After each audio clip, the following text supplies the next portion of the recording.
Hello dear students, in this one short video, we are going to cover all the important topics of the chapter microorganisms. So इससे आपका revision भी हो जाएगा। एक one shot video है, इसमें जितने भी important topics हैं microorganisms चैप्टर के उनको कवर करेंगे। So let's start.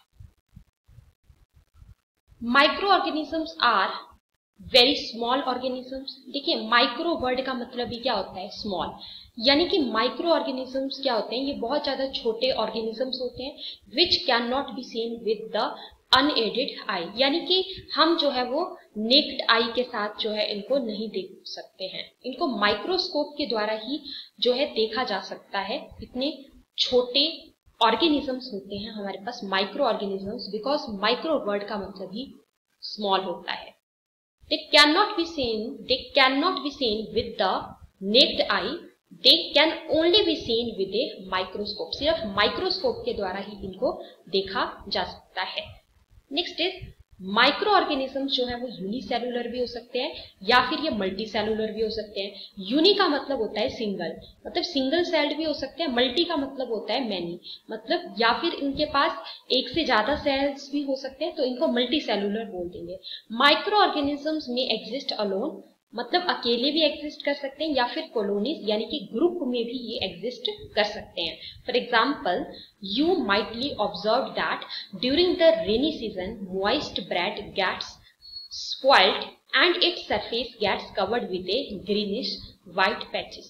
देखिए आपने ऑब्जर्व किया होगा कि क्या होता है कि रेनी सीजन्स में क्या होता है कि अगर मान लीजिए आपने ब्रेड जो है वो बहुत दिनों से रखी है खोल के, सो उसमें क्या होता है, उसमें इस तरीके से कुछ होता है जैसे कि आप यहाँ पे इमेज में देख रहे हैं, ग्रीनिश व्हाइट पैचेस जो है वो बन जाते हैं उसके ऊपर, क्योंकि रेनी सीजन में मॉइस्चर ज्यादा होगा, नमी ज्यादा होगी, तो फिर ग्रीनिश यानी कि ग्रीन और समवट व्हाइट कलर के जो पैचेस हैं वो यहाँ पे बन जाते हैं, greenish white patches.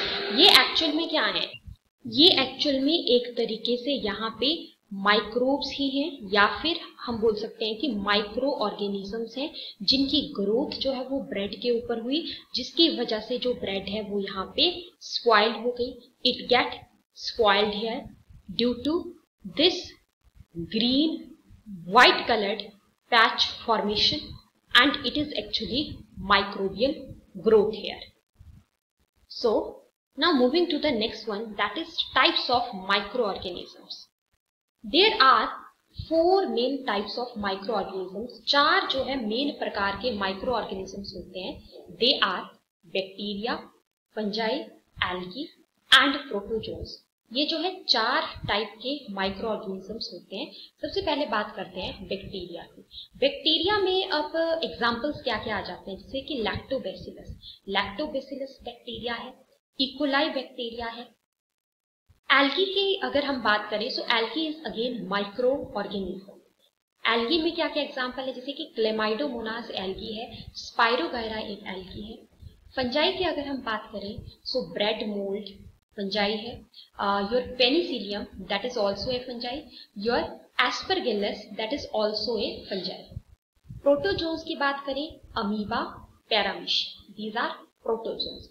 So actual में ये सारे क्या हैं, ये माइक्रो ऑर्गेनिजम्स होते हैं, bacteria, algae, fungi and protozoans, और साथ ही साथ ये आपको इनके एग्जाम्पल्स जो है बताए गए हैं। Next point is viruses are also considered as the micro organisms. जो वायरसेस होते हैं उनको भी माइक्रो ऑर्गेनिजम्स जो है माना जाता है, कंसीडर किया जाता है। They are different from other micro organisms because they reproduce only in the body of the host organisms. अब जब हमने कैटेगराइज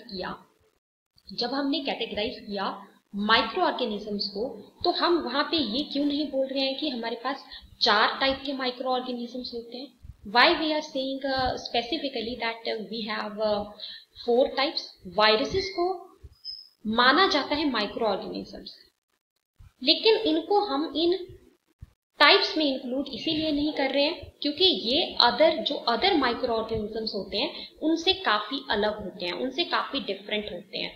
अब ऐसा क्या कारण है कि ये बिल्कुल डिफरेंट होते हैं, क्योंकि ये क्या करते हैं, ये रिप्रोड्यूस करते हैं only in the body of the host organisms. मतलब होस्ट ऑर्गेनिज्म है, जैसे फॉर एग्जांपल कोई ह्यूमन है, कोई ह्यूमन है, उसकी बॉडी के अंदर अगर ये जाएंगे सिर्फ तभी ये रिप्रोड्यूस कर पाएंगे। रिप्रोड्यूस यानी कि अपने ही तरीके की और कॉपीज को प्रोड्यूस करना, ऑफस्प्रिंग्स आगे प्रोड्यूस करना, दैट इज रिप्रोड्यूस करना।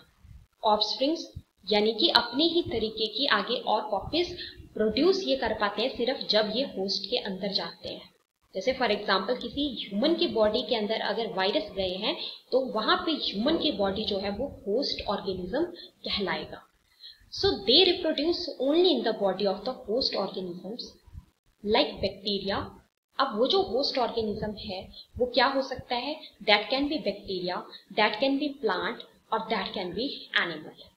सो कॉमन एलिमेंट्स लाइक कोल्ड, मतलब कॉमन डिजीज है जैसे कि कोल्ड है, इन्फ्लुएंजा है जिसको फ्लू कहा जाता है, और बहुत सारे कफ ऐसे होते हैं जो कि वायरस के द्वारा होते हैं। इनफैक्ट जो रिसेंटली जो कोविड-19 का जो वायरस है that is also virus.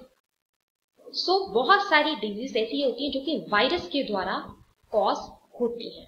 Next is serious disease like, और अब देखिए कोल्ड तो समवट उतनी ज्यादा सीरियस डिजीज नहीं है, लेकिन अगर कोल्ड और भी ज्यादा सीवियर हो जाता है बहुत दिनों तक, so that may lead to the serious problem. But वैसे इन जनरल कोल्ड हम नहीं मानते हैं कि उतनी ज्यादा मेन डिजीज ये है। अनटिल एंड अनलेस अगर ये आपके रेस्पिरेटरी सिस्टम को जाके अगर अफेक्ट कर देता है तब ये बहुत ज्यादा सीरियस डिजीज हो जाती है।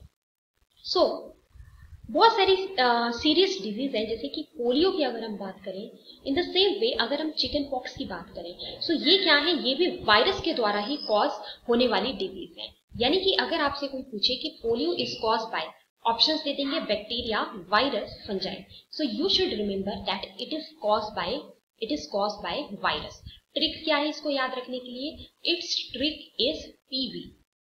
पीवी आपको ऐसे याद रखना है, पीवी शर्मा, पीवी शर्मा। तो यहां से मतलब पीवी नाम याद रखना है आपको। So P for polio and V for virus and CV, PV और सीवी, पीवी सीवी एक साथ याद कर लेंगे। चिकन पॉक्स भी क्या है? वायरल डिजीज है। ये दोनों क्या है? ये दोनों सीरियस डिजीज है which are cause by the virus. Now next is, अब देखिए यहाँ पे आपको कुछ माइक्रोब्स की डायग्राम्स आपको दिखाई गई हैं। जैसे कि हमने पहले ही बात की स्टार्टिंग में ही कि हमारे पास 4 टाइप के माइक्रो ऑर्गेनिजम्स होते हैं। There are 4 types of micro organisms. तो वो कौन कौन से हैं? जैसे कि देखिए बैक्टीरिया। बैक्टीरिया में अगर आप देखेंगे तो याद रखिएगा कि बैक्टीरिया को उनकी शेप के आधार पे जो है आगे डिवाइड किया जाता है डिफरेंट टाइप्स में, उनकी शेप के आधार पे, यानी कि उनका आकार कैसा है, शेप कैसी है। जैसे कि देखिए रॉड शेप्ड बैक्टीरिया आपको यहाँ पे दिखाया गया है, एंड ऑल्सो यहाँ पे देखिए ये स्पाइरल शेप्ड बैक्टीरिया, इस तरीके से ये कैसे है? ये स्पाइरल शेप्ड बैक्टीरिया आपको यहाँ पे दिखाया गया है इमेज में, यू कैन सी। नेक्स्ट बात करते हैं एल्गी की। एल्गी भी माइक्रोब है। So your chlamydomonas, chlamydomonas and spirogyra, ये क्या है? ये ग्रीन एल्गी है। These are green algae. So chlamydomonas आप यहाँ पे देख सकते हो, and spirogyra these are green algae here. And यहाँ पे ये आप कुछ स्ट्रक्चर यहाँ पे देख रहे हो, this structure, this, so this is what? This is flagella. ये क्या है? This is, it is called as flagella. So these are again microorganisms, your algae, Chlamydomonas as well as Spirogyra. Next is protozoans. कुछ एक जो है हमारे पास protozoans भी होते हैं, क्योंकि हमने मेनली 4 टाइप्स डिस्कस की, bacteria, algae, fungi and your protozoans. So protozoans में अगर हम एग्जांपल देखें जैसे कि अमीबा है, पैरामीशियम है। सो अमीबा की शेप आप देख सकते हो, समवट अमीबॉइड शेप है। सो यही कारण है कि इसको हम अमीबा बोल देते हैं, अमीबॉइड शेप होगी इसकी। Next is paramecium. पैरामीशियम भी एक प्रोटोजोन का एग्जांपल है। यहाँ पे देखिए पैरामीशियम की जो बॉडी है इसके सरफेस के ऊपर जो है ऐसे कुछ स्ट्रक्चर्स होते हैं, these are hair like structures. These are what? These are hair like structures. और इन hair like structures को क्या बोलते हैं? These are called as cilia. These are called as cilia. So this is paramecium. Next देखिए, हमने next classification में हमने क्या देखा, प्रोटोजोन्स के बारे में। Protozoans completed. नेक्स्ट जो हमने यहाँ पे देखा था, that we have discussed here, that is fungi. So fungi में अगर हम बात करें, सो देखिए जो ब्रेड मोल्ड है, ब्रेड मोल्ड फंजाई है, पेनिसिलियम फंजाई है, आपको दिखाया गया है। इसके अलावा आपका जो एस्परगिलस है, एस्परगिलस जो है, that is also, aspergillus is also a fungi. So क्या क्या एग्जाम्पल्स हुए फंजाई में, ब्रेड मोल्ड, दूसरा पेनिसिलियम, तीसरा एस्परगिलस। देखिए ऐसे याद करेंगे आप, एबीपी, एबीपी, एबीपी एक ऑर्गेनाइजेशन है, तो ऐसे आप याद कर लेंगे, ABP, A for aspergillus, B for bread mould, P for penicillium. ये क्या है, आप इसको ऐसे याद रखिए कि एबीपी जो है वो फंस गई, एबीपी फंस गई, ये याद रखने के लिए बता रही हूं। So A for aspergillus, B for bread mould, P for penicillium, फंस गई, सो एफ से फंजाई। तो ये हो गए आपके पास यहाँ पे एग्जाम्पल्स इनके विद देयर डायग्राम्स। नेक्स्ट देखिए, आपको यहाँ पे वायरस का जो स्ट्रक्चर है वो आपको यहाँ पे शो किया गया है, वायरस का। सो यहाँ पे आप देख सकते हैं कि जो वायरस के स्ट्रक्चर है उसमें हेड आता है, टेल आता है। सो दिस इज द हेड, ये पूरा का पूरा हेड है यहाँ पे, और यहाँ पे देखिए ये टेल होगी, यहाँ पे ये टेल होगी, और यहाँ पे कुछ टेल फाइबर्स होंगे, और ये एंड के ऊपर प्लेट है। सो this is end plate, this is end plate. So this is the general structure of the virus. Next बात करते हैं, अब सवाल यहाँ पे ये उठता है कि जो माइक्रो ऑर्गेनिजम्स हैं, माइक्रो ऑर्गेनिजम्स जो है हमारे लिए एज ए फ्रेंड की तरह भी बिहेव कर सकते हैं, और माइक्रो ऑर्गेनिजम्स बहुत सारे हार्म भी कॉज करते हैं। तो वो क्या क्या है, तो देखिए, micro organisms play an important role in our life. हमारे जीवन में, हमारी लाइफ में बहुत इंपॉर्टेंट रोल है माइक्रो ऑर्गेनिजम्स का। Some of them are beneficial in many ways, whereas some others are harmful and cause disease. कुछ एक तो बेनिफिशियल है हमारे लिए, लेकिन कुछ एक जो है हार्मफुल होते हैं, जो कि डिजीज को कॉज करते हैं। Micro organisms are used for making curd from milk. Micro organisms का यूज होता है कर्ड बनाने के लिए मिल्क में से, फॉर मेकिंग चीज, चीज यानी कि पनीर बनाने के लिए, पिकल्स, पिकल्स बनाने के लिए, ब्रेड, ब्रेड बनाने के लिए, cakes, pastries, alcohol, wine, vinegar, इन सारी चीजों को बनाने के लिए जो है हम माइक्रो ऑर्गेनिजम्स का यूज करते हैं। जैसे कि एग्जाम्पल आपको दिया गया है, मेकिंग कर्ड फ्रॉम मिल्क। देखिए यहाँ पे आपको इमेज में भी दिखाया गया है, ये कर्ड है। सो कर्ड जो है वो मिल्क से जब तैयार किया जाता है तो इसमें भी माइक्रो ऑर्गेनिज्म का ही रोल रहता है। जैसे कि एक बैक्टीरिया है, दैट इज लैक्टोबैसिलस। लैक्टोबैसिलस, ध्यान रखिएगा, जब भी बैसिलस वर्ड आया तो इसका मतलब ये है कि आपका जो बैक्टीरिया है वो रॉड शेप्ड बैक्टीरिया है। जब भी बैसिलस वर्ड आया, दैट मीन्स कि आपका जो बैक्टीरिया है वो कैसा है, वो रॉड शेप्ड बैक्टीरिया है। देखिए जैसे आपके पास यहाँ पे रॉड शेप्ड बैक्टीरिया जो है दिखाया गया है, जैसे मैंने आपको बोला कि शेप के आधार पे बैक्टीरिया को जो है कैटेगराइज किया गया है। जैसे कि यहाँ पे देखिए ये rod shaped bacteria you have shown here. So that is what, that is, इसका मतलब ये है कि देखिए जैसे लैक्टोबैसिलस है, तो बैसिलस वर्ड जब भी आया तो मतलब रॉड शेप्ड बैक्टीरिया है। सो जो लैक्टोबैसिलस है that is also the rod shaped bacteria, जैसे आपको यहाँ पे ये दिखाया गया है, this is basically rod shaped. So ये जो लैक्टोबैसिलस नाम का बैक्टीरिया है, ये क्या करता है, ये रिप्रोड्यूस करता है, अपनी कॉपीज प्रोड्यूस करता है, अपने ही तरीके के और कॉपीज बनाएगा, मतलब अपने आगे ये ऑफस्प्रिंग प्रोड्यूस करेगा मिल्क के अंदर, और as a result of this जो मिल्क है उसको ये कर्ड में कन्वर्ट कर देता है। Next one is making bread. Bread बनाने के लिए भी माइक्रो ऑर्गेनिजम्स का रोल, जैसे कि the fungus called east. East एक ऐसा फंगस है जो कि रिप्रोड्यूस करता है फ्लोर यानी कि आटे में।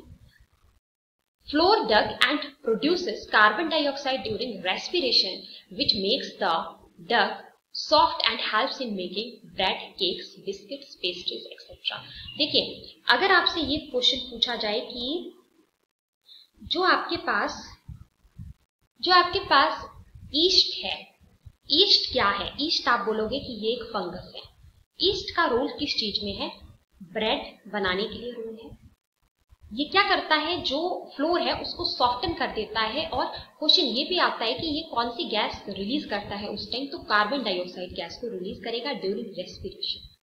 सो ईस्ट का यूज किस चीज के लिए है? क्वेश्चन आ सकता है ब्रेड बनाने के लिए, केक्स बनाने के लिए, बिस्किट्स, पेस्ट्रीज बनाने के लिए ईस्ट का रोल, और ईस्ट एक फंगस है। Next is commercial use of micro organisms. Commercial का मतलब होता है लार्ज स्केल के ऊपर। लार्ज स्केल के ऊपर माइक्रो ऑर्गेनिजम्स का क्या यूज है? Micro organisms are use for the large scale production of the alcohol. Alcohol की लार्ज स्केल प्रोडक्शन, यानी कि बड़े पैमाने पे अल्कोहल की प्रोडक्शन के लिए माइक्रो ऑर्गेनिजम्स का रोल होता है। वाइन बनाने के लिए, एसिटिक एसिड बनाने के लिए, what is the formula of acetic acid? Acetic acid का फॉर्मूला होता है CH3COOH। CH3COOH होता है एसिटिक एसिड का फॉर्मूला। सो माइक्रो ऑर्गेनिजम्स का जो है लार्ज स्केल पे, यानी कि कमर्शियल यूज जो है वो होता है किस चीज के लिए? For the large scale production of alcohol, alcohol बनाने के लिए, वाइन बनाने के लिए, एसिटिक एसिड बनाने के लिए। एसिटिक एसिड क्या है? दैट इज इसका common name vinegar. So east is use for the commercial production of alcohol and wine. अब क्वेश्चन ये अराइज होता है, ये तो हमने बोल दिया, बहुत सिंपल सी बात है, हमने बोल दिया कि micro organisms they are use for the large scale production of the alcohol, but उसमें भी कौन सा माइक्रो ऑर्गेनिज्म है? So that is yeast. Yeast का ही यूज यहाँ पे भी। Yeast is use for the commercial production of alcohol. अगर अल्कोहल की लार्ज स्केल में प्रोडक्शन करनी है, वाइन की अगर लार्ज स्केल में प्रोडक्शन करनी है, for that purpose the microorganism used is yeast. For this purpose yeast is grown on natural sugars. अब इसके लिए क्या किया जाता है कि जो ईस्ट है उसको ग्रो किया जाता है on the natural sugars present in the, जो नेचुरल शुगर्स जो कि प्रेजेंट होती हैं ग्रेन्स में, जैसे कि बार्ले में, व्हीट में, राइस में। वहां पे क्या करेंगे? वहां पे जो है ईस्ट को ग्रो करवाया जाएगा। जैसे कि जो क्रश्ड जो फ्रूट जूस है वहां पे उसको ग्रो करवाया जाएगा। और ये जो प्रोसेस होता है conversion of sugar into the alcohol is called as fermentation. Very very important. देखिए, जब जो है जो शुगर है उसको कन्वर्ट किया जाता है into alcohol, note it down, जब भी शुगर को कन्वर्ट किया जाता है इनटू अल्कोहल तो इस प्रोसेस को क्या बोलते हैं? इस प्रोसेस को फर्मेंटेशन का प्रोसेस बोल देते हैं। साइड में लिख लो। और अगर मैं मोर स्पेसिफिक तरीके से अगर बोलना चाहूं तो इसको मैं अल्कोहलिक फर्मेंटेशन भी बोल सकती हूँ। It can also be called as alcoholic fermentation.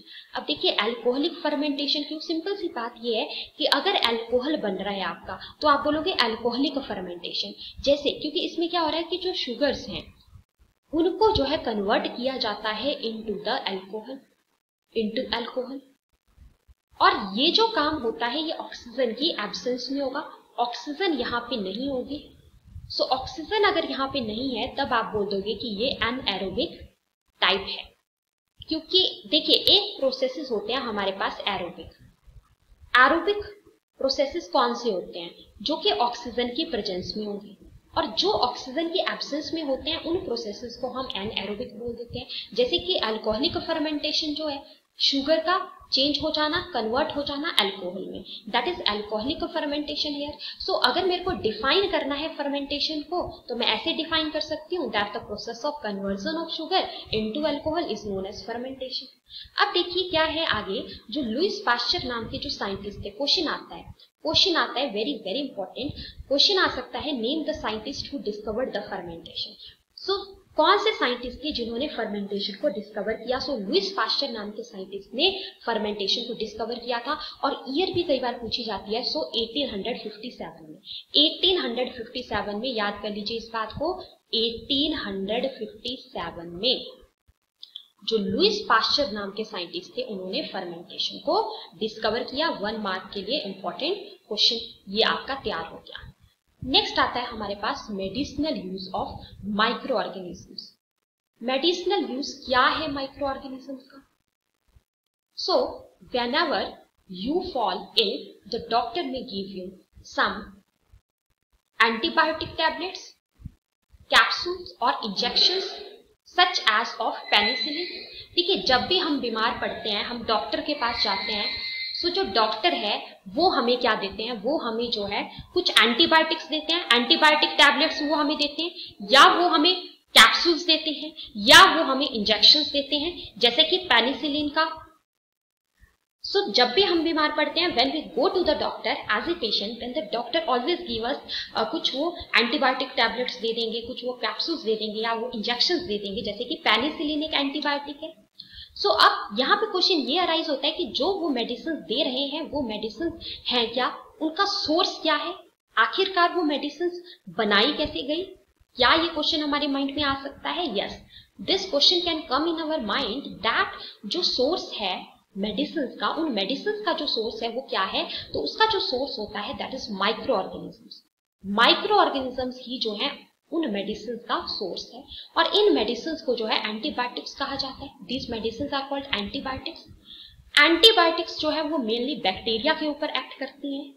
Mainly अगर आपसे पूछा जाए कि मेनली ये कौन से माइक्रोब्स के ऊपर एक्ट करती हैं, कौन से माइक्रोब को इनहिबिट करती हैं, या कौन से माइक्रोब को ये किल करती हैं, सो मेनली जो है ये बैक्टीरिया के ऊपर एक्ट करती हैं। बैक्टीरिया की जो ग्रोथ है उसको इनहिबिट करेंगी, यानी कि कम करेंगी, और उसको किल करेंगी। देखिए, सिंपल किसी भी ट्रीटमेंट का प्रिंसिपल क्या है? जब भी हम दवाई कोई लेते हैं तो उसका मेन एम क्या है, मेन मोटो क्या है, कि जो भी हमारे शरीर में डिजीज कॉज करने वाला जो माइक्रो ऑर्गेनिज्म गया है, जो कि डिजीज को कॉज कर रहा है, वो माइक्रो ऑर्गेनिज्म मर जाए, इसीलिए हम दवाई खाते हैं। तो फॉर एग्जांपल, जैसे बैक्टीरिया अगर किसी डिजीज को कॉज कर रहा है, सो हम एंटीबायोटिक ले रहे हैं उसके लिए। सो जो एंटीबायोटिक है वो क्या करेगी, वो उस माइक्रो ऑर्गेनिज्म की ग्रोथ को काफी हद तक कम करेगी और साथ में उसको किल कर देगी। सो जब जो डिजीज कॉज करने वाला जो माइक्रोब है वो ही जब मर जाएगा, तो डिजीज के जो सिम्टम्स हैं वो तो कम हो जाएंगे या वो खत्म हो जाएंगे धीरे धीरे।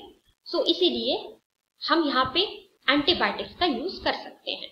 सो these days in number of antibiotics, आजकल के दिनों में अगर हम देखें तो number of antibiotics are being produced from bacteria and fungi.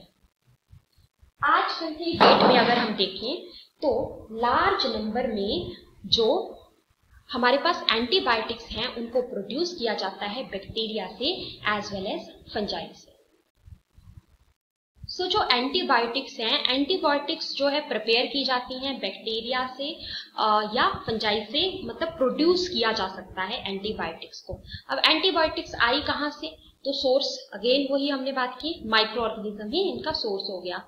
अब माइक्रो ऑर्गेनिज्म जैसे हमने अभी देखा अलग अलग टाइप के हो सकते हैं, बैक्टीरिया हो सकते हैं, फंजाई हो सकते हैं।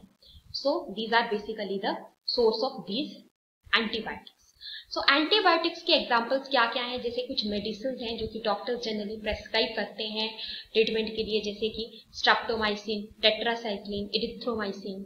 सो ये सारी की सारी क्या हैं? These are the antibiotics. These are some of the commonly used antibiotics, some of the commonly known antibiotics that are commonly used or the doctors prescribe us. अब ये चीज आप समझ गए कि मेडिसिन क्यों दी जाती हैं। कोई भी डिजीज है हमारे शरीर में, वो किसी माइक्रो ऑर्गेनिज्म की वजह से होगी, तो उस माइक्रो ऑर्गेनिज्म को मारने के लिए, उसकी ग्रोथ को इनहिबिट करने के लिए मेडिसिन दी जाएगी, जैसे कि एंटीबायोटिक्स भी दी जाती है। एंटीबायोटिक्स मेनली बैक्टीरिया के ऊपर काम करती हैं, बैक्टीरिया की ग्रोथ को इनहिबिट करती हैं और उसको किल करती हैं। दीज मेडिसिन किल और स्टॉप द, देखिए आगे लिखा भी है, ये जो मेडिसिन होती हैं ये क्या करती हैं, ये जो दवाइयां होती हैं ये क्या करती हैं, ये किल करती हैं या स्टॉप करती हैं, stop the growth of the disease causing organisms. जो डिजीज कॉजिंग जो ऑर्गेनिजम्स है उनकी ग्रोथ को स्टॉप करेंगी, या फिर जो डिजीज कॉजिंग ऑर्गेनिज्म है उसको किल कर देती हैं। नेक्स्ट इज द, अब जैसे आपके पास यहाँ पे कुछ मेडिसिन जो है बताई गई है कैप्सूल की फॉर्म में। सो next is the precautions while taking और while एडमिनिस्ट्रेटिंग द एंटीबायोटिक्स। क्या क्या सावधानियां बरतनी चाहिए जब भी हम किसी एंटीबायोटिक का यूज करते हैं? It is important to remember that antibiotics should be taken only on the advice of a qualified doctor. ये चीज बहुत इंपॉर्टेंट है कि एंटीबायोटिक्स हमेशा जो है हम डॉक्टर की सलाह से, और वो डॉक्टर भी क्वालिफाइड डॉक्टर होना चाहिए, उनकी सलाह से ही, उनकी एडवाइस से ही हमेशा एंटीबायोटिक्स का यूज करें. Also you must finish the course prescribed by the doctor if you take antibiotics when not needed or in the wrong dose. क्योंकि क्या होता है कि कई बार हम जाते हैं, हम सोचते हैं कि हमें ये डिजीज हुई है तो नेट के ऊपर सर्च करते हैं कि ये दवाई यूज होगी, सो बिना किसी डोज के ध्यान में रखते हुए हम सीधे केमिस्ट की शॉप में जाते हैं और अपने से दवाई खाने लग जाते हैं. तो इससे क्या होता है, इससे जो है कई बार जो है वो रॉन्ग डोज में हम दवाई ले लेते हैं, ओवर डोज में हम उस मेडिसिन को ले लेते हैं, उस एंटीबायोटिक को ले लेते हैं. तो अगर उसका जो है वो प्रॉपर डोज नहीं लेंगे, क्योंकि जब डॉक्टर प्रेस्क्राइब करेंगे तो डॉक्टर जो है अपने नॉलेज के अकॉर्डिंग एक प्रॉपर डोज में उस मेडिसिन को प्रेस्क्राइब करते हैं. लेकिन अगर हम अपने से रॉन्ग डोज में लिए जा रहे हैं तो as a result of this हमारी बॉडी में बहुत सारे साइड इफेक्ट उसके हो सकते हैं. So it may make the drug less effective. Even वो जो ड्रग है, वो जो दवाई है, वो कम इफेक्टिव हो जाएगी. मतलब जितना एफिशिएंसी से उस दवाई को काम करना चाहिए उतना वो नहीं करेगी, क्योंकि ओवर डोज में लेना that is not good. So when you might need it in future. Also antibiotics taken unnecessarily may kill the beneficial bacteria in the body. कई बार क्या करते हैं हम, हमें जरूरत ही ना हो दवाई की, लेकिन फिर भी सोचते हैं कि ये जो चीज है ये दवाई से ही ठीक होगी. कई बार क्या होता है कि हम अगर अपने लाइफस्टाइल में चेंज लाएं और अगर हम अपनी डाइट का ध्यान रखें और हम एक्सरसाइजेस प्रॉपर करें, योगा करें, मेडिटेशन करें, तो उससे भी बहुत सारी डिजीज हमारी दूर हो सकती हैं और इवन हम बीमार ही नहीं पड़ेंगे या बहुत कम चांसेस होंगे हमारे बीमार पड़ने के. लेकिन हम क्या करते हैं, हम हर एक चीज के लिए दवाइयां लेते रहते हैं, एंटीबायोटिक्स लेते रहेंगे. So as a result of this क्या होता है कि अगर अननेसेसरीली यानी कि बिना जरूरत से अगर हम एंटीबायोटिक्स को ले रहे हैं तो इससे जो है हार्म ये होता है कि जो हमारी बॉडी के जो बेनिफिशियल बैक्टीरिया हैं, क्योंकि जैसे कि मैंने आपको बताया कि एंटीबायोटिक्स जो है वो मेनली बैक्टीरिया के ऊपर एक्ट करेंगी, बैक्टीरिया को मारती हैं. सो अगर बिना जरूरत के अगर एंटीबायोटिक्स ले रहे हैं तो इससे क्या होगा कि कुछ एक बैक्टीरिया ऐसे होते हैं जो कि हमारी बॉडी के लिए बेनिफिशियल है, मतलब कोई हार्म नहीं करते हैं, वो हमारी बॉडी में कोई हार्म नहीं करते हैं, बेनिफिशियल है. सो इससे क्या होता है कि वो जो बेनिफिशियल बैक्टीरिया जो है हमारी बॉडी में वो भी मर जाते हैं. जैसे कि इंटेस्टाइन में जनरली जो इंटेस्टाइन में जो बैक्टीरिया जो है वो पाया जाता है हमारी बॉडी में, दैट इज द इकोलाई. सो ये बेनिफिशियल बैक्टीरिया में आते हैं, ये हार्म नहीं करते हैं. तो कई बार क्या होता है कि अगर हम एंटीबायोटिक्स बिना जरूरत के लेते जा रहे हैं तो जो बैक्टीरिया बेनिफिशियल है वो भी इससे मर जाते हैं. तो ये इसका मेन जो है साइड इफेक्ट या you can say harmful impact जो है देखा जा सकता है. Next is antibiotics however are not effective against cold and the flu as these are not caused by virus. देखिए, जो एंटीबायोटिक्स होती हैं, एंटीबायोटिक्स जो है वो इफेक्टिव नहीं होती हैं कुछ डिजीज के लिए, जैसे कि कोल्ड है. अब कोल्ड जैसे अभी मैंने आपको बताया it is A viral disease, virus के द्वारा होने वाली डिजीज है. अगर हम फ्लू की बात करें सो दिस इज ऑल्सो वायरल, ये भी वायरल है. सो होता क्या है इन जनरल कि जो एंटीबायोटिक्स हैं, एंटीबायोटिक्स इफेक्टिव नहीं होती हैं अगेंस्ट कोल्ड एंड फ्लू, क्योंकि ये जो डिजीज है ये तो वायरस के द्वारा होने वाली डिजीज है. ये जो डिजीज है these are caused by virus. So अगर इनको वायरस कॉज करेगा, जैसे अभी हमने देखा कि इन्फ्लुएंजा जिसको फ्लू बोलते हैं दिस इज वायरल, तो एंटीबायोटिक्स तो मेनली काम करती हैं बैक्टीरिया के ऊपर, बैक्टीरिया को मारती हैं. तो अगर जो डिजीज हमारे पास वायरस के द्वारा होने वाली है उसके लिए एंटीबायोटिक्स इफेक्टिव नहीं होती है. So next is penicillin. Next we are going to discuss about the penicillin. So यहाँ पे देखिए पेनिसिलिन में क्वेश्चंस क्या क्या इंपॉर्टेंट है. सबसे पहली बात तो कि जो पेनिसिलिन है वो है क्या, तो ये एक एंटीबायोटिक है, इट इज ए एंटीबायोटिक. अब देखिए यहाँ पे क्या क्या पॉइंट्स इंपॉर्टेंट हैं. सबसे पहला क्वेश्चन कि सबसे पहली एंटीबायोटिक जो कि डिस्कवर की गई थी वो कौन सी थी? फर्स्ट एंटीबायोटिक डिस्कवर्ड, सो ये कौन सी थी आपकी? That is penicillin. पेनिसिलिन नाम की जो एंटीबायोटिक है इसकी डिस्कवरी सबसे पहले हुई है। कब हुई है? 1929 में। 1929 में। So in 1929 Alexander Fleming was working on it. देखो एक और क्वेश्चन यहाँ से आपका तैयार हो गया कि ये बात तो हम मान गए कि पहली एंटीबायोटिक पेनिसिलिन थी जो कि 1929 में डिस्कवर हुई थी, लेकिन कौन से साइंटिस्ट थे जिन्होंने ये डिस्कवर की थी? तो उन साइंटिस्ट का नाम है अलेक्जेंडर फ्लेमिंग।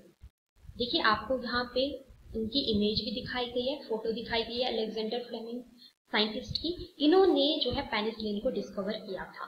तो इन्होंने क्या किया? Alexander Fleming was working on a culture of the disease causing bacteria, मतलब ये एक कल्चर के ऊपर काम कर रहे थे जो डिजीज कॉजिंग बैक्टीरिया है उसके कल्चर के ऊपर ये काम कर रहे थे। सो सडनली ही फाउंड, उन्होंने अचानक से क्या देखा? That the spores of a little green mould in one of his culture plates. उन्होंने क्या देखा कि जो उन्होंने वहां पे कल्चरिंग प्लेट्स जो यूज वो कर रहे थे वहां पे उन्होंने ये देखा कि जो एक कल्चर प्लेट थी उसके ऊपर जो है कुछ स्पोर्स किसके spores? Of little green mould, वो उन्होंने वहां पे देखे कि वो वहां पे ग्रो होने लगे। He observe that the presence of mould prevented the growth of the bacteria. तो उन्होंने ये ऑब्जर्व करा कि जो वहां पे मोल्ड्स जो कि ग्रो कर रहे थे वो प्रिवेंट कर रहे थे, यानी कि वो रोक रहे थे बैक्टीरिया की ग्रोथ को। So in fact it also killed many of these bacteria. तो उन्होंने ये देखा कि और इतना ही नहीं, ये जो है बहुत सारे बैक्टीरिया को मार भी रहे थे, ये जो मोल्ड्स वहां पे ग्रो कर रहे थे। From this the mould penicillin was prepared. तो इसी तरीके से फिर पेनिसिलिन जो है प्रिपेयर हुई।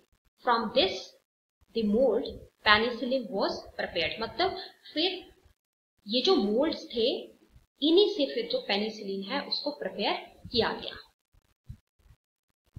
मीन्स यहाँ पे आपको मेनली देखिए क्या क्या पॉइंट्स याद रखने हैं कि हुआ क्या कि जो मोल्ड है, मोल्ड वहां पे ग्रो किए उनके कल्चर मीडिया के ऊपर। तो उन्होंने ये देखा कि जो मोल्ड जो उनकी कल्चरिंग प्लेट्स के ऊपर ग्रो कर रहे थे वो बैक्टीरिया की ग्रोथ को काफी हद तक कम कर दे रहे थे और बहुत सारे बैक्टीरिया को मार भी दे रहे थे। तो उन्होंने ये देखा कि यहाँ पे इतनी अच्छी प्रॉपर्टी है इनकी कि ये बैक्टीरिया को मार रहे हैं और बैक्टीरिया की ग्रोथ को कम कर रहे हैं। तो फिर उनको लगा कि क्यों ना इन्हीं मोल्ड से एक एंटीबायोटिक तैयार की जाए, क्योंकि एंटीबायोटिक्स मेनली बैक्टीरिया के ऊपर काम करती हैं। तो फिर मोल्ड में से क्या हुआ, उन्होंने जो है उसका यूज करते हुए, मोल्ड क्या है basically it is A fungus, तो फिर इन्होंने जो है उस फंगस में से पेनिसिलिन नाम की एंटीबायोटिक को प्रिपेयर किया। तो अब देखिए हमारी बॉडी के ऊपर भी अब अगर हम इसका यूज कर रहे हैं तो हमारी बॉडी के ऊपर भी वैसा ही इफेक्ट होगा। यानी कि ये क्या करेगा, जब हम पेनिसिलिन का यूज करेंगे तो ये क्या करेगी, ये काफी हद तक जो बैक्टीरिया हैं उनको किल करने के लिए हेल्पफुल है, क्योंकि ऐसा इन्होंने पहले कल्चर प्लेट्स के ऊपर ही देख लिया कि वहां पे भी इनका यही काम हो रहा था। तो इसीलिए जो फंगस मोल्ड है उससे एंटीबायोटिक पेनिसिलिन को प्रिपेयर किया गया। This thing you have to remember. देखिए आपके पास यहाँ पे इसकी इमेज भी दिखाई गई है, जो मोल्ड है उसकी, ये एक फंगस है। और अलेक्जेंडर फ्लेमिंग ने एंटीबायोटिक पेनिसिलिन की डिस्कवरी की कब की? क्वेश्चन इंपॉर्टेंट है 1929 में। तो क्वेश्चन के फॉर्म में आप इसको पढ़िए सारी चीज। जैसे पहली एंटीबायोटिक कब डिस्कवर हुई? पहला क्वेश्चन 1929 में। दूसरा question, name the scientist who discovered it. So Alexander Fleming discovered it. Third question, that from where and how it is prepared. So experiment के द्वारा प्रिपेयर हुई, मतलब वहां पे उनको कंक्लूजन मिले फ्लेमिंग साइंटिस्ट को, एंड उन्होंने फंगस मोल्ड में से उसको प्रिपेयर किया। नेक्स्ट आता है अब हमारा topic, that is vaccine. Vaccine की अगर हम बात करें, वैक्सीन क्या होती है? When a disease carrying microbe enters our body, the body produces antibiotics to fight the invader. देखिए जब भी कोई डिजीज कैरिंग माइक्रोब, यानी कि ऐसा माइक्रोब जो कि अपने साथ डिजीज लाया है, वो जब एंटर करता है हमारी बॉडी में, तो हमारी बॉडी क्या करती है, हमारी बॉडी जो है वो एंटीबायोटिक्स को प्रोड्यूस करती है। क्यों प्रोड्यूस करती है? ताकि जो भी बाहर से माइक्रोब आया है उसके खिलाफ वो लड़ पाए। जैसे फॉर एग्जाम्पल, जैसे मान लीजिए एक पर्सन है कोई राम और एक पर्सन है कोई श्याम। सो देखिए, ये जो राम है, राम की बॉडी में कोई डिजीज कॉजिंग माइक्रोब अगर आ गया, तो राम की बॉडी का जो इम्यून रिस्पॉन्स है वो यहाँ पे काम करेगा और बहुत सारी एंटीबायोटिक्स यहाँ से प्रोड्यूस होंगी इसके ब्लड में। एंटीबायोटिक्स रिलीज हुई, क्यों रिलीज हुई? एंटी मतलब खिलाफ, तो एंटी मतलब खिलाफ, मतलब वो जो माइक्रोब है उसके खिलाफ ये काम करेंगी, मतलब उस माइक्रोब से लड़ेंगी। जैसे मान लो कोई आपके घर में कोई बाहर से अगर कोई आ जाता है, अननोन आदमी जिसको आप जानते ही नहीं हो, और वो आपसे लड़ाई करने की कोशिश करता है, तो आप फाइट करोगे ना उससे। वैसे ही बाहर से कोई डिजीज कॉजिंग ऑर्गेनिज्म आया तो बॉडी क्या करती है, बॉडी एंटीबायोटिक्स को प्रोड्यूस करती है।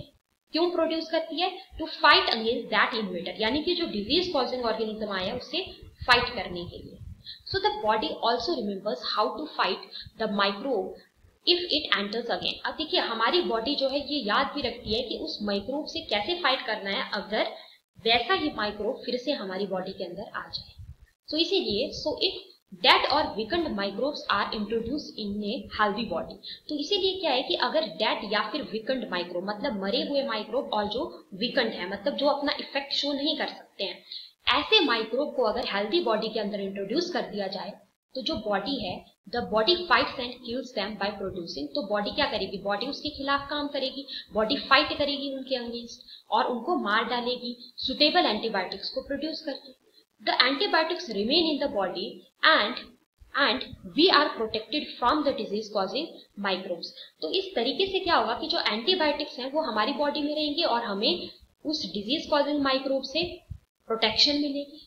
सो this is how a vaccine work. इस तरीके से वैक्सीन वर्क करती है। जैसे कोरोना वायरस की वैक्सीन है वो भी कुछ ऐसे ही काम करती है। तो वहां पे भी क्या है कि जो डेड और वीकेंड माइक्रोब हैं उनको जो है इंट्रोड्यूस करवा दिया जाएगा बॉडी के अंदर, एंड जो एंटीबॉडीज हैं, एंटीबॉडीज बनेंगी, तो एंटीबॉडीज जो है वो बचाएंगी एक तरीके से डिजीज से। तो इस प्रकार से वैक्सीन जो है वो काम करती हैं। सो सेवरल डिजीज इंक्लूडिंग, बहुत सारी डिजीज है जैसे कि cholera, tuberculosis, small pox, hepatitis, इनको जो है प्रिवेंट किया जा सकता है, यानी कि इनकी रोकथाम की जा सकती है वैक्सीनेशन के द्वारा। जैसे कि यहाँ पे you can see in this image, you can see कि यहाँ पे इस बच्चे को जो पोलियो के ड्रॉप्स हैं वो यहाँ पे पिलाए जा रहे हैं, जो कि इसको इन फ्यूचर पोलियो डिजीज से जो है वो बचाएगा। सो this is the vaccination. Vaccination मतलब हर एक डिजीज के लिए अलग अलग वैक्सीन तैयार की जाती हैं जो कि उस डिजीज से बचाती हैं।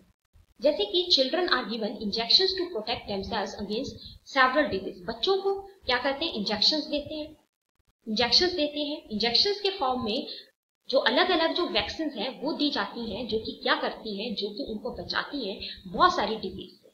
सो necessary vaccine are available in the hospitals. Hospitals में जनरली अगर हम देखें तो जो जरूरत की जो वैक्सीन होती हैं वो अवेलेबल होती हैं। So vaccinations are given to the children for the protection against the polio.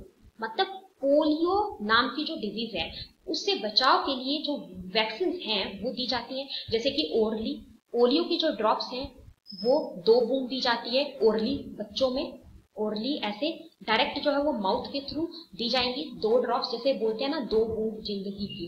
तो ये पोलियो नाम की डिजीज को जो है वो बचाती है, मतलब उस बच्चे को फिर इन फ्यूचर पोलियो नहीं होगा अगर उसको टाइम से वैक्सीनेशन उसकी हो जाएगी। जो भी अब देखिए जो वैक्सीनेशन शेड्यूल है वो भी मतलब एज वाइज होता है, मतलब कि इस एज में बच्चे को ये वाली वैक्सीन लगनी चाहिए, ठीक है, तो ये एज वाइज होता है।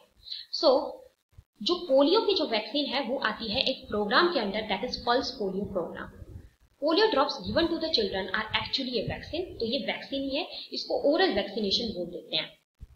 ओरली मतलब जो माउथ के थ्रू दी जाएगी, दैट इज ओरली, तो इसको हम ओरल वैक्सीनेशन के अंदर लेते हैं। These days vaccines are made on a large scale from the microorganisms। आज के दिन में क्या है, वैक्सीन जो है वो काफी लार्ज स्केल में बनाई जाती है माइक्रोब्स से टू प्रोटेक्ट। अब वैक्सीन का रोल क्या है, वैक्सीन जो है वो प्रोटेक्ट करती हैं ह्यूमंस एंड अदर एनिमल्स को फ्रॉम द सेवरल डिजीज, बहुत सारी डिजीज से, जैसे अलग अलग डिजीज के लिए अलग अलग वैक्सीन जो दी जाएंगी तो वो उस पर्टिकुलर डिजीज से बचाती हैं।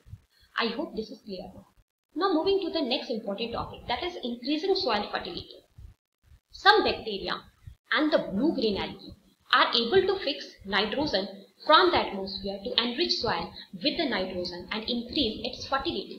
कुछ एक बैक्टीरिया ऐसे होते हैं और कुछ एक ब्लू ग्रीन एल्गी जो कि क्या करते हैं, जो कि एटमॉस्फेयर की जो नाइट्रोजन है उसको फिक्स करते हैं, और इससे क्या होता है, इससे जो सॉइल है वो एनरिच हो जाती है नाइट्रोजन से और सॉइल फर्टिलिटी बढ़ जाती है। प्रीवियस पार्ट्स में मैंने ये डिटेल में इसके बारे में आपको पढ़ाया हुआ है, ये just one short revision lecture है। सो आप प्रीवियस पार्ट्स को चेक ऑन कर सकते हो इस चैप्टर के, जो इससे पहले के जो पार्ट्स हैं उनको आप चेक करोगे आपको अच्छे से क्लियर हो जाएगा। So these microbes are commonly called biological nitrogen fixers. तो बायोलॉजिकल मतलब जिंदा, कोई जिंदा माइक्रो ऑर्गेनिजम्स होंगे जब वो नाइट्रोजन फिक्सेशन करेंगे। तो जैसे बैक्टीरिया है, बैक्टीरिया लिविंग है, ब्लू ग्रीन एल्गी लिविंग है, तो जब ये नाइट्रोजन फिक्सेशन करेंगे तब हम बोल देंगे कि ये क्या है, ये जो बैक्टीरिया और ब्लू ग्रीन एल्गी है ये बायोलॉजिकल नाइट्रोजन फिक्सर्स होते हैं। Next is cleaning the environment. Cleaning the environment. You often see large amounts of dead organic matter in the form of the decaying plants and sometimes dead animals on the ground. कई बार हम क्या है, हम जो है काफी large amount में जो डेड ऑर्गेनिक मैटर है डिकेइंग प्लांट्स की फॉर्म में या फिर समटाइम्स जो डेड एनिमल्स हैं उनको हम देखते हैं ग्राउंड में पड़े हुए। सो यू फाइंड, बहुत बार हमने ये देखा है कि क्या होता है कि मान लीजिए कोई एनिमल है, कोई एनिमल की डेथ हुई है, कोई एनिमल जो है जमीन पे पड़ा हुआ है, तो हम बहुत टाइम के बाद अगर देखें तो हम देखते हैं कि वो वहां से डिसअपियर हो जाता है। आखिर वो गया कहाँ? सो दिस इज बिकॉज द, ऐसा क्यों होता है, क्योंकि जो माइक्रो ऑर्गेनिजम्स होते हैं वो क्या करते हैं, वो डिकम्पोज करते हैं dead organic waste of the plants को, डिकम्पोज करेंगे उसको, जो डेड ऑर्गेनिक वेस्ट है प्लांट्स का, एनिमल्स का, उसको, और उसको कन्वर्ट कर देते हैं into the simple substances. Simple substances में डिकम्पोज करेंगे, उसको तोड़ेंगे, उसको जो है सिंपल सब्सटेंसेस में कन्वर्ट कर देते हैं। So these substances are again use by the other plants. अब वो जो सब्सटेंसेस हैं, जो सिंपल सब्सटेंसेस जो कि वहां पे मिलेंगे, वो जो है अगेन यूज किए जाते हैं अदर प्लांट्स के द्वारा और अदर एनिमल्स के द्वारा। Thus, microorganisms can be used to degrade the harmful and smelly substances. इसीलिए microorganisms का यहाँ पे भी रोल है कि जो आपके पास हार्मफुल और जो स्मेली सब्सटेंसेस होते हैं, यानी कि देखो कोई एनिमल, किसी एनिमल की डेथ अगर हुई तो वो जमीन पे पड़ा रहेगा तो धीरे धीरे वो खराब होगा और वहां से स्मेल आना स्टार्ट हो जाएगी। लेकिन जो माइक्रो ऑर्गेनिजम्स हैं वो उसको डिग्रेड करेंगे, वो उसको तोड़ देंगे, तो इससे क्या होगा, इससे एक तरीके से जो एनवायरमेंट है वो क्लीन होती है। तो यहाँ पे भी माइक्रोब का रोल आता है। अब देखिए, कुछ एक जो माइक्रोब्स होते हैं वो हार्मफुल होते हैं, कुछ एक माइक्रोब्स जो है हार्मफुल होते हैं। जैसे कि micro organisms are harmful in many ways. बहुत सारे तरीकों से जो माइक्रो ऑर्गेनिजम्स हैं वो हार्मफुल हो सकते हैं। Some of the micro organisms cause the disease in the human beings, क्योंकि बहुत सारे माइक्रो ऑर्गेनिजम्स ऐसे होते हैं जो कि डिजीज को कॉज करते हैं ह्यूमंस में, प्लांट्स में, एज वेल एज एनिमल्स में। और ये जो डिजीज कॉजिंग माइक्रो ऑर्गेनिजम्स होते हैं इनको पैथोजेंस कहा जाता है। Pathogens enter our body, pathogens हमारी बॉडी में एंटर कैसे करते हैं, through the air we breathe. कई बार क्या होता है कि हवा के थ्रू हम उन पैथोजेंस को इनहेल कर लेते हैं, या पानी जो हम पीते हैं उसके अंदर कई बार हार्मफुल माइक्रो ऑर्गेनिज्म होते हैं, या जो हम खाना खाते हैं, अगर हम कंटेमिनेटेड फूड ले रहे हैं तो उसके थ्रू हम कई बार बहुत सारे माइक्रोब्स को इनहेल कर देते हैं। So they can also get transmitted by the direct contact with an infected person. कई बार क्या होता है, जैसे अभी रिसेंटली जो कोविड-19 का इन्फेक्शन चला है, इसमें बोलते हैं कि सोशल डिस्टेंसिंग बना के रखो, क्योंकि कई बार क्या होता है कि इन्फेक्टेड पर्सन के डायरेक्ट कांटेक्ट में आने से भी बहुत सारी बीमारियां फैलती हैं, और कई बार कुछ एनिमल्स भी कुछ डिजीज को कैरी करते हैं। So microbial disease can be spread from an infected person to a healthy person through the air. मतलब जो माइक्रोबियल डिजीज है, यानी कि जो माइक्रो ऑर्गेनिजम्स के द्वारा कॉज होने वाली जो डिजीज है ये इजीली फैल सकती हैं, यानी कि स्प्रेड हो सकती हैं इन्फेक्टेड पर्सन से हेल्दी पर्सन में। कैसे? थ्रू एयर, एयर के थ्रू, ऑब्वियसली एयर के थ्रू फैलेगी। अब हम खराब पानी पी रहे हैं उसके थ्रू, पानी के अंदर माइक्रोब्स हो सकते हैं हार्मफुल, या फिर फूड के थ्रू, या फिर डायरेक्ट फिजिकल कंटेक्ट के थ्रू भी बहुत सारी डिजीज फैलती हैं, और इनको हम कम्युनिकेबल डिजीज बोल देते हैं। These are called as what? These are called as communicable disease. Important है। अब इस प्रकार की डिजीज के जो एग्जाम्पल्स हैं वो क्या क्या है, जैसे कि कॉलरा जो कि कंटेमिनेटेड फूड एंड वाटर से फैलता है। कॉमन कोल्ड की अगर हम बात करें, किसी को जुकाम हुआ है वो आपके साथ में रहेगा तो आपको भी चांस है होने के। चिकन पॉक्स डायरेक्ट कांटेक्ट से फैलेंगे, जैसे कई बार होता है स्कूल्स वगैरह में बोलते हैं कि अगर किसी को चिकन पॉक्स हुआ है तो वो कुछ दिन के लिए स्कूल ना आए, क्योंकि ये डायरेक्ट कांटेक्ट से फैलने वाली बीमारियां होती हैं। ट्यूबरक्लोसिस भी डायरेक्ट कांटेक्ट के थ्रू, मतलब एयर के साथ जो हमारा डायरेक्ट कांटेक्ट होगा, क्योंकि यहाँ पे ट्यूबरक्लोसिस के केस में जो टीबी नाम की जो डिजीज है वहां पे जो मोड ऑफ ट्रांसमिशन है वो एयर है, तो मतलब एयर के साथ कांटेक्ट में आने से मोड ऑफ ट्रांसमिशन यहाँ पे एयर है। नेक्स्ट आता है when a person suffering from the common cold sneezes.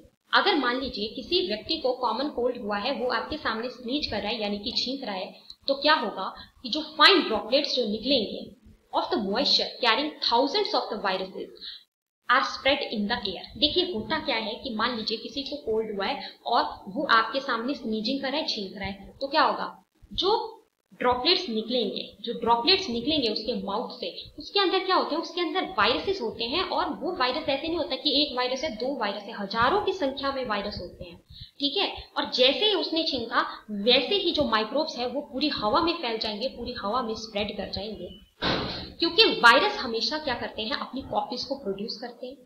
ये हमेशा जो है कॉपीज को प्रोड्यूस करेंगे। अब ये नहीं है कि एक वायरस बॉडी के अंदर गया तो वो एज इट इज रहा, एक ही वायरस बॉडी के अंदर गया तो ऐसा नहीं है कि वो वैसे ही रहेगा, एक ही वायरस बॉडी के अंदर रहेगा। वायरस कॉपीज को प्रोड्यूस करेगा, जैसे ही होस्ट की बॉडी के अंदर जाएगा अपनी सेना बना देता है, अपनी पूरी सेना तैयार कर देता है। जैसे कोरोना वायरस अभी चला है लेटेस्ट, तो अगर वो भी हमारी बॉडी के अंदर जाता है तो वो भी अपनी कॉपीज प्रोड्यूस करता है हमारी बॉडी के अंदर जाके, पूरी सेना जो है अपनी तैयार कर लेता है, ठीक है। तो अब देखिए थाउजेंड्स ऑफ वायरसेस जो है वो उस व्यक्ति के छींकने से ही पूरी हवा में जो है वो स्प्रेड कर जाते हैं, फैल जाते हैं। द वायरस में enter the body of A healthy person by breathing. अब क्या है कि मान लो सामने जो है वो कोई हेल्दी पर्सन खड़ा है, तो जब वो सांस लेगा तो उस हेल्दी पर्सन की बॉडी के अंदर भी वो वायरस चला जाएगा, सिंपल सी बात है। अब मैं आपको एक एग्जांपल देती हूँ, जैसे मान लो एक है कोई अमन, एक है कोई आयुष, क्लियर है, ध्यान से समझना इस बात को। मान लो अमन को कोल्ड हुआ है और अमन जो है एकदम से स्नीजिंग कर रहा है, छींक रहा है, आयुष जो है उसके साथ में खड़ा हुआ है, तो क्या होगा कि जैसे ही इसने छींका, अमन ने, इसको कोल्ड हुआ था, तो क्योंकि वायरल डिजीज है कोल्ड, तो हजारों की संख्या में जो वायरस हैं वो रिलीज होंगे उसके माउथ से, और जब उसकी बॉडी से वो वायरस जो है रिलीज होंगे तो वो ऑब्वियसली हवा में चले जाएंगे, और जैसे ही ये जो आयुष है ये सांस लेगा, इसकी बॉडी के अंदर भी ये वायरस चला गया, तो ऑब्वियसली इसको भी डिजीज होगी। सो इस तरीके से it is a very beautiful concept actually. So इस तरीके से अगर आप समझोगे हर एक टॉपिक को तो आपको समझना बहुत इजी हो जाएगा, बहुत इंटरेस्ट के साथ आप एक्चुअल में बायोलॉजी को समझ पाओगे कि एक्चुअल में हमारी बॉडी में चल क्या रहा है, और आपको बहुत सारी चीजें जानने को मिलेंगी।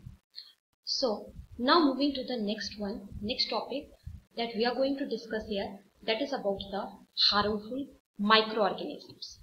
सो बहुत सारे माइक्रो ऑर्गेनिजम्स ऐसे होते हैं जो कि हार्मफुल होते हैं।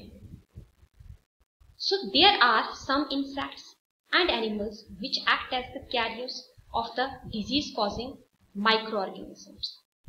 देखिए बहुत सारे इंसेक्ट्स होते हैं, ऐसे कुछ ऐसे एनिमल्स होते हैं जो कि कैरियर की तरह काम करते हैं। कैरियर की तरह काम करने का मतलब है कि उस डिजीज को कैरी करेंगे। उस डिजीज को कैरी कैसे करेंगे, जो डिजीज कॉजिंग जो माइक्रोब है या जो डिजीज कॉजिंग माइक्रो ऑर्गेनिज्म है उनको कैरी करेंगे, उनके कैरियर की तरह काम करते हैं।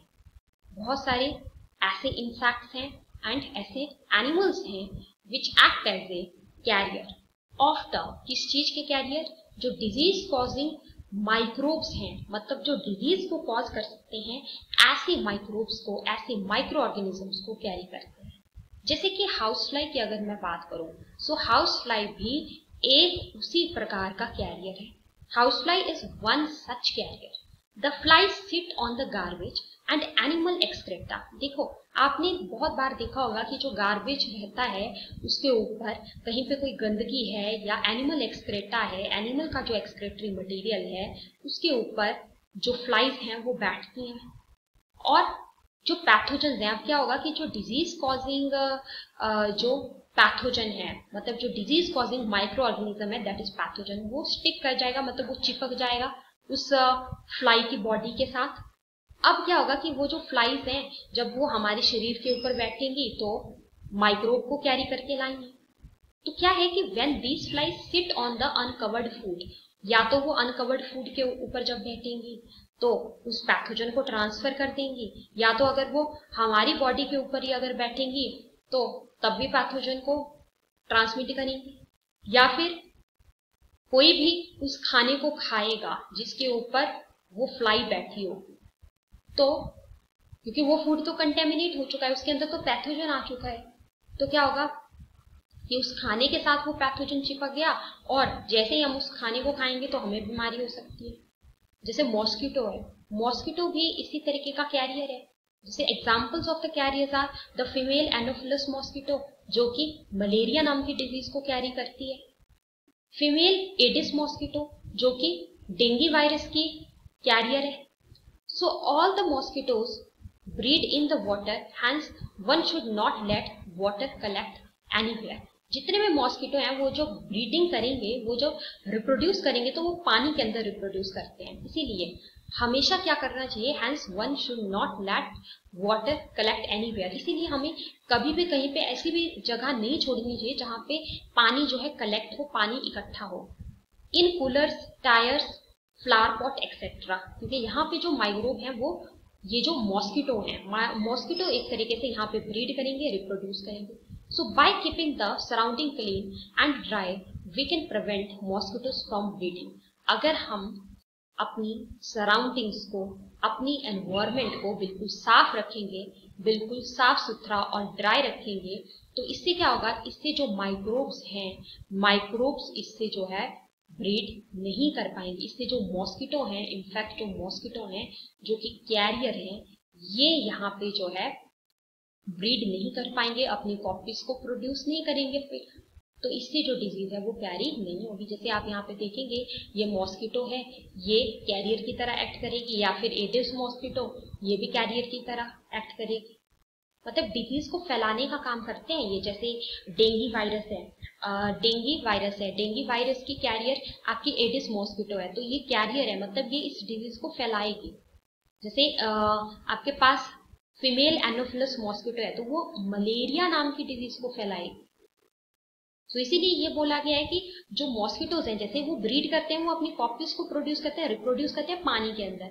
तो अगर हम कहीं पे भी पानी जो है, पानी ऐसा ना छोड़े कि कहीं पे पानी जो है वो बिल्कुल इकट्ठा हो रहा है, कलेक्ट हो रहा है एक जगह पे, ऐसा हम ना छोड़े, हम बिल्कुल अपनी सराउंडिंग को सूखा रखें, ड्राई रखें, ये हम जो है कर सकते हैं। जब हम ऐसे करेंगे तो इससे क्या होगा, इससे जो है काफी हद तक जो डिजीज है वो स्प्रेड आउट नहीं हो, तो इससे ये बेनिफिट हो सकता है।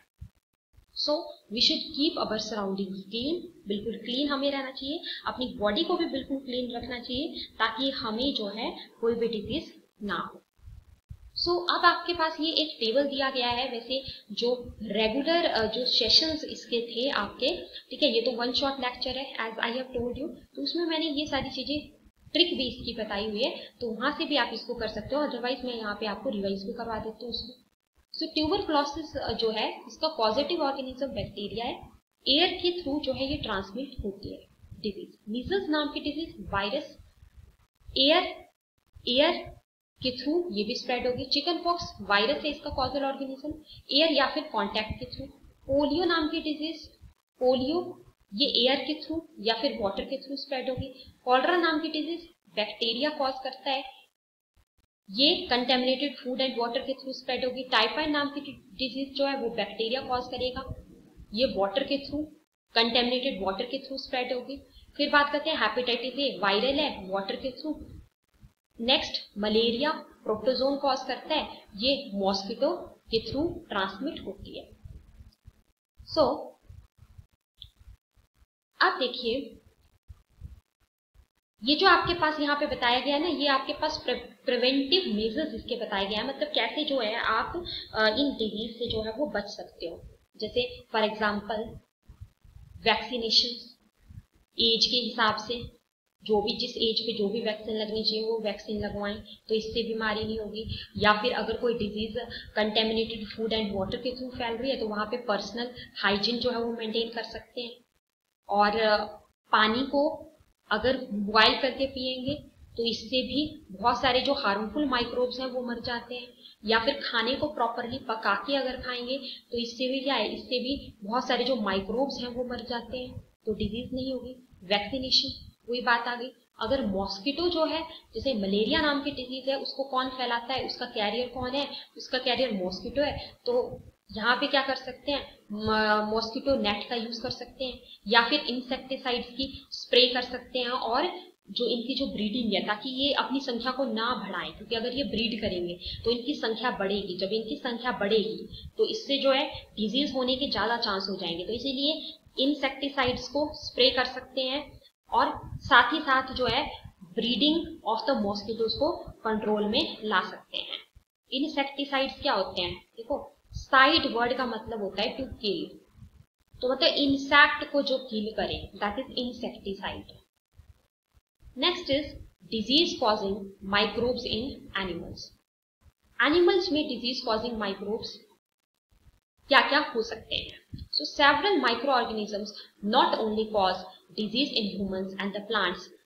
मतलब अब सिर्फ यही नहीं है कि माइक्रो ऑर्गेनिजम्स जो है ह्यूमंस, मतलब उनको कुछ ज्यादा दुश्मनी हो ह्यूमन से या प्लांट से, उन्हीं में डिजीज कॉज करेंगे, नो, एनिमल्स में भी डिजीज को कॉज कर सकते हैं। जैसे कि एक डिजीज है, ये आपको नाम याद रखना है, जैसे एक डिजीज है दैट इज एंथ्रेक्स नाम की डिजीज है। ये एक डेंजरस डिजीज है, ये एक डेंजरस ह्यूमन डिजीज है। और साथ ही साथ जो कैटल हैं, कैटल में भी ये डिजीज होती है, तो मतलब कैटल डिजीज भी है, ये एनिमल में भी हो रही है, जो कि बैक्टीरिया के द्वारा कॉज होती है। इसके अलावा अगर और हम देखें, जैसे foot and mouth disease of the cattle, foot and mouth disease kettles में हो रही है, ये वायरस के द्वारा होती है। सो माइक्रो ऑर्गेनिज्म यानी कि एनिमल्स में भी डिजीज को कॉज कर सकते हैं, मतलब प्लांट्स में भी कॉज कर रहे हैं, ह्यूमंस में भी और एनिमल्स में भी। नेक्स्ट इज, देखो है इतनी छोटी से माइक्रो ऑर्गेनिज्म, माइक्रो मतलब स्मॉल, छोटे, लेकिन छोड़ते किसी को भी नहीं है, ना तो प्लांट्स को छोड़ रहे हैं, ना तो एनिमल्स को, ना तो ह्यूमंस को, सब में डिजीज को करेंगे। वो बोलते हैं कि हैं हम बहुत छोटे लेकिन डिजीज हम सब में करेंगे। फिर देखो नेक्स्ट आता है एक साइंटिस्ट का नाम, ये क्वेश्चन इंपॉर्टेंट है। रॉबर्ट हुक नाम के साइंटिस्ट थे, इन्होंने जो है बैक्टीरियम, कौन से बैक्टीरिया को डिस्कवर किया था, क्वेश्चन आता है, वेरी वेरी इंपॉर्टेंट, स्टार लगाएंगे। बैसिलस एंथ्रेसिस नाम के बैक्टीरिया को जो है डिस्कवर किसने किया था, रॉबर्ट कोच नाम के साइंटिस्ट ने डिस्कवर किया था। Question is very very important. Robert Koch discovered the bacillus anthracis bacteria, जो कि नाम से ही पता लग रहा है, जो कि एंथ्रेक्स डिजीज को कॉज करेगा। जैसे आप यहाँ पे देख लीजिए, ये आपके पास यहाँ पे इनके फोटो भी दी गई है, रॉबर्ट कोच नाम के साइंटिस्ट की, जिन्होंने बैसिलस एंथ्रेसिस नाम के बैक्टीरियम को डिस्कवर किया था। क्वेश्चन आ सकता है कि ये जो बैक्टीरियम है ये कौन सी डिजीज को कॉज करता है, so it cause the anthrax disease. और कब इन्होंने डिस्कवर किया था, this question is again important, 1876 में। देखिए ये जो ईयर्स होते हैं, साइंटिस्ट के नेम होते हैं, ये आप लिस्ट बना लिया करो अपने पास। जब आप लिस्ट में बनाओगे, उसको रीड आउट करोगे, only then you can remember for a long time. Next आता है हमारा disease causing micro organisms in plants. Plants में भी डिजीज हो सकती है, जैसे कि several micro organisms cause the disease in plants like wheat. बहुत सारे माइक्रो ऑर्गेनिजम्स होते हैं जो कि प्लांट्स में डिजीज को कॉज करते हैं, जैसे कि व्हीट में, राइस में, potato, sugar cane, orange, apple and others.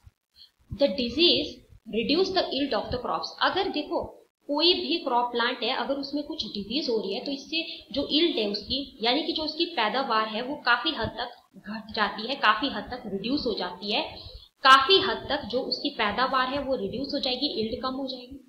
They can be controlled by use of the certain chemicals which kill the microbes. अब देखिए क्या है कि हम क्या कर सकते हैं, हम जो है इन डिजीज को, मतलब प्लांट्स में जो डिजीज होती हैं उनको कंट्रोल कर सकते हैं। कैसे, कुछ केमिकल्स का यूज करके कुछ केमिकल्स का यूज हम कर सकते हैं जो कि उन माइक्रोब्स को किल करे। क्योंकि अब देखिए जो फार्मर्स हैं, आपको पता है फार्मर्स तो मेनली डिपेंडेंट होते हैं अपनी जो वो फसलें उगाते हैं उन्हीं पे, तो मतलब उनका मेन सोर्स ऑफ इनकम ही वही होता है। तो अगर उनकी फसलें ही खराब हो गई तो फिर तो उनकी कोई अर्निंग ही नहीं होगी। So how they will survive. तो ये एक बहुत बड़ी प्रॉब्लम है। इसीलिए कुछ केमिकल्स का यूज किया जाता है, और वो केमिकल्स उन माइक्रोब्स को किल करते हैं। लेकिन देखो फार्मर्स का तो इसमें फायदा हो गया ना, उनको तो अपनी अर्निंग मिल गई, उनको उनकी अर्निंग हो गई, उनकी इनकम आ गई, नो डाउट। लेकिन जैसे ही हम जैसे शॉप से मान लो कोई सब्जी ले रहे हैं, तो अगर हम उसको ले रहे हैं तो उसमें उन केमिकल्स के हार्मफुल इफेक्ट रहते हैं। सो ये एक इसका डिसएडवांटेज हो जाता है। अब देखिए यहाँ पे आपको कुछ प्लांट डिजीज के बारे में बताया गया है। जैसे कि सबसे पहली डिजीज आपको देखिए क्या बताई गई है, सिट्रस कैंसर नाम की जो डिजीज है।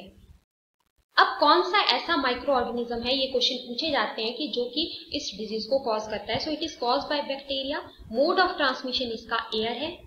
फिर बात करते हैं रस्ट ऑफ व्हीट नाम की जो डिजीज है, जो कि प्लांट्स में होती है, व्हीट प्लांट में, that is cause by micro organism fungi, और इसका mode of transmission air and seeds है।